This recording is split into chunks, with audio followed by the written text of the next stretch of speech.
Chapter 20. You are my friends if you do what I command. I no longer call you servants, because a servant does not know his master's business. Instead, I have called you friends. For everything that I learned from my Father, I have made known to you. John 15:14 to 15. The morning sun washes Alcyon with bright light as she races at full speed along the shoreline of Flores Island in Indonesia. It is a festive day. All of the Windship's colorful signal flags fly from the turbo sails. Racing directly at us from the opposite direction is one of the most famous ships in the world. It is the Calypso. This Indonesian rendezvous of the two Cousteau research vessels is tremendously exciting for the crews. For some, it is the opportunity to see old friends. For newer crew members, like myself, it is the chance to make new ones. Side by side, the two ships sail into Flores Harbor. Calypso drops anchor. Then Alcyon ties up to her port side. A gangplank is run out to connect the two vessels. But some of Calypso's crewmen can't wait as they leap across the deck of the Windship. It is a merry time for all and an opportunity for me to explore Captain Cousteau's famous ship. On Calypso's bridge, I can't resist spinning the giant brass wheel that is the ship's helm. Falco joins me there and, to, to his vast amusement, discovers that I speak very little French and that my accent is really horrible. Apparently, this earns me the honor of joining him at the lunch table. A little before sunset, I launch a Zodiac and head toward the shoreline. There is an Indonesian village there, built entirely on stilts over the water. The village is crowded with hundreds of wooden huts connected with narrow, rickety walkways. Each of the tiny houses stands 4 to 8 feet above the water. Beneath the huts lies an assortment of gaily colored canoes.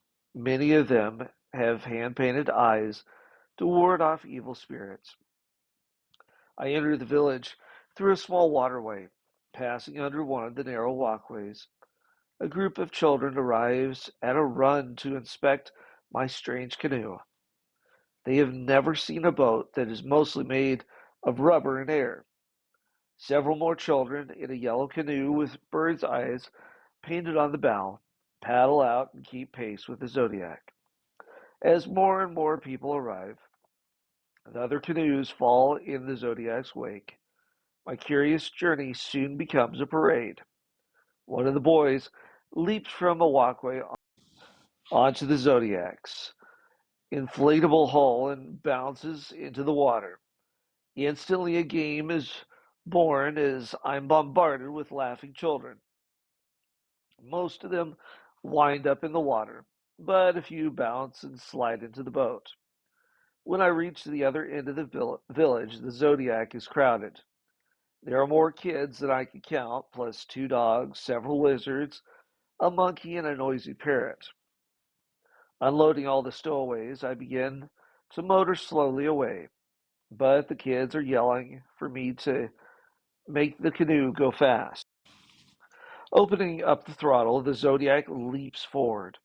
At full throttle, the empty inflatable skims across the smooth water. At the tip of the village, silhouetted by the red orb of the setting sun, I see two children holding hands at the end of the pier. It is a boy and girl. With joyous shrieks, they leap into the water together. They wave from the water as I motor past. On the distant horizon, I see Calypso and Alcyon laying alongside each other. I think about our rendezvous today and what's made the event so special. It was the reunion of old friends and the sparkle of friendships about to be made. Our happiness in life is dependent upon the quality of our relationships with others. It is friends that make ordinary events special, like the two kids laughing as they jumped into the water together. Surfing alone without Anton and Kapkin would quickly become boring. Sharing our worst fears with friends puts those fears into perspective, making them more tolerable. Friends add vitality, warmth, and unending excitement to life. There would be no thrill to adventure without a friend to share it with. That night, as I lay myself down to sleep, I paused to stare at a picture taped to the side of my bunk. I see Cindy in a bridal gown, while I beam at the camera in my beard and tuxedo. Jean Michel, our best man, stands at my side. Crowded around us are the rest of the members of our wedding party. I think how lucky I am to have such wonderful friends and realize that now I am one of two that together, Cindy and I are beginning of a new family. It gives me great pleasure knowing that I no longer face life alone. Two are better than one because they have a good return for their work. If one falls down, his friend can help him up. Ecclesiastes 4:9-10.